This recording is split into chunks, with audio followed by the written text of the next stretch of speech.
नमस्कार विद्यार्थियों, आपका स्वागत है आपकी हिंदी कक्षा में। बच्चों, अभी तक हम लोग पढ़ रहे थे आपकी पाठ्य पुस्तक पल्लव भाग 3 का पाठ नंबर 6, जिसका नाम है भारतीय संगीत की एक झलक। इस पाठ में बच्चों हम पार्ट 1 में पढ़ चुके थे कि स्नेहा और नेहा नामक दो लड़कियां, दो सहेलियां आपस में बातचीत कर रही होती है संगीत के बारे में। नेहा उससे भारतीय संगीत के बारे में पूछती है, तब स्नेहा बताती है भारतीय संगीत क्या होता है, शास्त्रीय संगीत क्या होता है, संगीत हम किसे कहते हैं। उसके बाद विभिन्न तरह के वाद्यों के बारे में वो नेहा को जानकारी देती है। उसके बाद वो बताती है कि भारतीय संगीत में कितनी धाराएं प्रचलित है, उन धाराओं के नाम बताती है। फिर कौन से स्थान में, कौन से क्षेत्र में कौन सी धारा विशेष प्रचलित है, उसके बारे में वह जानकारी देती है। वो बहुत सारे लोगों के बारे में बात करती है, वादकों के बारे में उन्हें बताती है, कौन से वादक किस चीज़ के लिए बहुत ज़्यादा लोकप्रिय हुए हैं, उनके बारे में वो बताती है। बच्चों, अब इस वीडियो में हम इस पाठ को और आगे पढ़ेंगे और आगे देखते हैं कि ये दोनों सहेलियां आपस में क्या बातचीत करती है। तो चलिए बच्चों, इस पाठ को हम लोग यहाँ पे ही कंटिन्यू करते हैं, अपनी क्लास स्टार्ट करते हैं।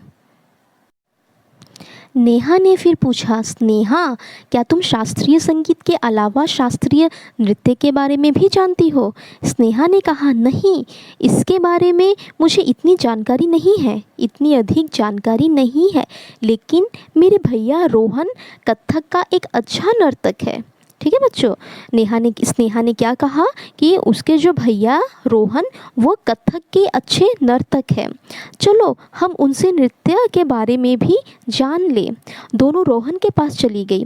वे दोनों से कहने लगे, मतलब रोहन जो है वो दोनों से कहने लगे, कथक के अलावा भरतनाट्यम, मणिपुरी, कुचिपुड़ी, ओडिसी, मोहिनीअट्टम, कथकली और सत्रिय आदि भी शास्त्रीय नृत्य में आ जाते हैं। ठीक है बच्चों, कौन कौन से नृत्य आ जाते हैं कथक के अलावा?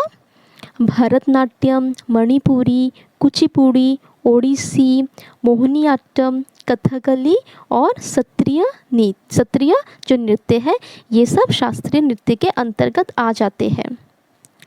जिस तरह कथक को शंभू महाराज और बिरजू महाराज जैसे लोगों ने इतना लोकप्रिय बनाया है, उसी तरह भरतनाट्यम को भी लोकप्रिय बनाने में रुक्मिणी देवी अरुणडेल का बहुत बड़ा हाथ है। ठीक है बच्चों, जैसे कि अगर हम कथक का नाम लेते हैं तो किन दो महापुरुष का हम लोग नाम लेते हैं? शंभू महाराज का और बिरजू महाराज का। इन दोनों लोगों का नाम हम लोग लेते हैं। ठीक है बच्चों, जब हम कथक की बात करते हैं। लेकिन बच्चों, हमें ये भी नहीं भूलना चाहिए कि जो भरतनाट्यम है, भरतनाट्यम को लोकप्रिय बनाने में रुक्मिणी देवी अरुणडेल का बहुत बड़ा हाथ है। ठीक है बच्चों, उसके बाद क्या कहा गया है? ओडिसी उड़ीसा का एक प्राचीन नृत्य ही नहीं बल्कि भारतीय शास्त्रीय नृत्य का भी एक अन्यतम अंग है। बच्चों, जो ओडिसी नृत्य है ये उड़ीसा में प्रचलित है। ठीक है, ज़्यादा प्रचलित कहाँ पे है बच्चों? ये उड़ीसा में। और ये जो ओडिसी नृत्य जो है बच्चों, ये प्राचीन नृत्य तो है, बट उसके अलावा क्या है बच्चों, ये भारतीय शास्त्रीय नृत्य का एक अन्यतम अंग भी है। ठीक है, इसका नाम रोशन करने में केलुचरण महापात्र की बहुत बड़ी देन रही है। ठीक है बच्चों, किसकी बहुत बड़ी देन रही है? केलुचरण महापात्र जी का बहुत बड़ी देन रही है। ओडिसी की भांति केरल की कथकली भी आज के एक अन्यतम शास्त्रीय नृत्य है। गुरु शंकरन नंबूद्रिपाद जी ने इसको लोकप्रिय बनाया है। किसने बच्चों कथकली को किसने लोकप्रिय बनाया है? गुरु शंकरन नंबूद्रिपाद जी ने। ठीक है, इसको बहुत ज़्यादा लोकप्रिय बनाया है। ठीक उसी तरह मणिपुरी, मोहिनीअट्टम और कुचिपुड़ी नृत्य का भी शास्त्रीय नृत्य में अलग स्थान है।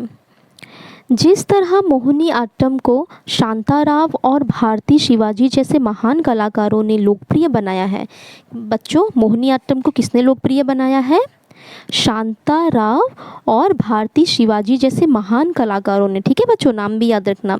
जिस तरह मोहिनीअट्टम को शांताराव और भारती शिवाजी जैसे महान कलाकारों ने लोकप्रिय बनाया है, उसी तरह कुचिपुड़ी को राजा और राधा रेड्डी, कुचिपुड़ी को किसने बच्चों, राजा और राधा रेड्डी, तथा मणिपुरी को लोकप्रिय बनाने में विपिन सिंह, मणिपुरी को किसने लोकप्रिय बनाया बच्चों, विपिन सिंह ने, आदि कलाकारों का बड़ा योगदान है। ठीक है बच्चों, तो आप लोग को क्या समझ में आया इन पंक्तियों से? देखो, जो मोहिनीअट्टम जो है नृत्य, उसको शांताराव और भारती शिवाजी जैसे महान कलाकारों ने लोकप्रिय बनाया है। कुचिपुड़ी को राजा और राधा रेड्डी ने, उसके अलावा बच्चों मणिपुरी को लोकप्रिय बनाने में सबसे बड़ा हाथ किसका रहा है, सबसे बड़ा योगदान किसका रहा है, विपिन सिंह। ठीक है बच्चों, नाम याद रखना है आप लोगों को। फिर देखो, स्नेहा और नेहा रोहन भैया को धन्यवाद कहकर कमरे में आ गई।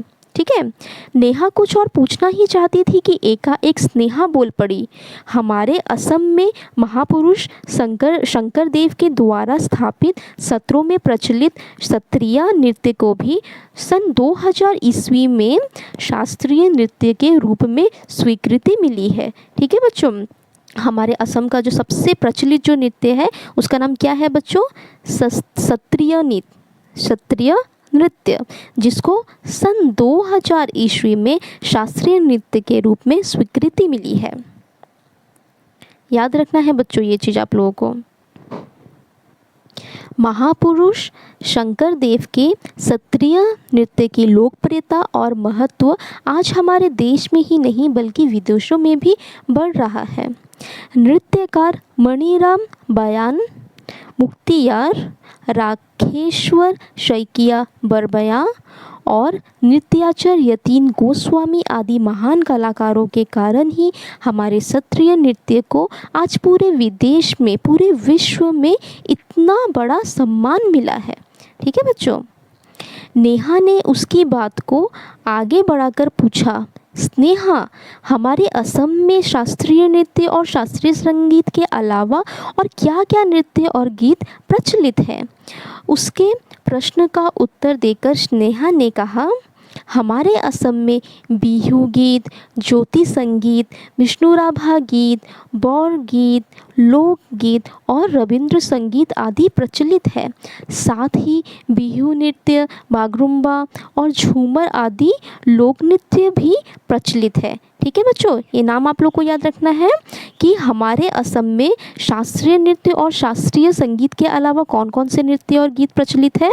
गीत में है बच्चों कौन कौन से, गीत में आ जाते हैं हमारे असम में बिहू गीत, ज्योति संगीत, विष्णुराभा गीत, बौर गीत, लोकगीत, रविंद्र संगीत। ठीक है, ये प्रचलित है। साथ ही नृत्य में कौन कौन से आ जाते हैं बच्चों, बिहू नृत्य, बागरुम्बा, झूमर आदि लोक नृत्य भी प्रचलित है। इतने में स्नेहा की माँ दोनों के लिए चाय लेकर आई।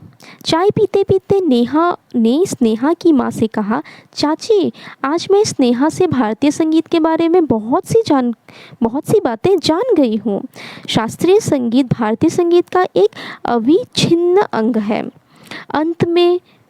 अतः मैं शास्त्रीय संगीत की शिक्षा जरूर लूँगी। माँ दोनों को शाबाशी देकर चली गई। दोनों खुशी से उछल पड़ी और स्नेहा अपने घर चली गई। ठीक है बच्चों, तो आप लोग को कैसी लगी बच्चों ये पाठ, आप लोग को कैसा लगा? आई होप, मैं आशा करती हूँ आप लोग को सबको अच्छी तरह से समझ में आ गया होगा शास्त्रीय संगीत के बारे में, शास्त्रीय नृत्य के बारे में, है ना बच्चों।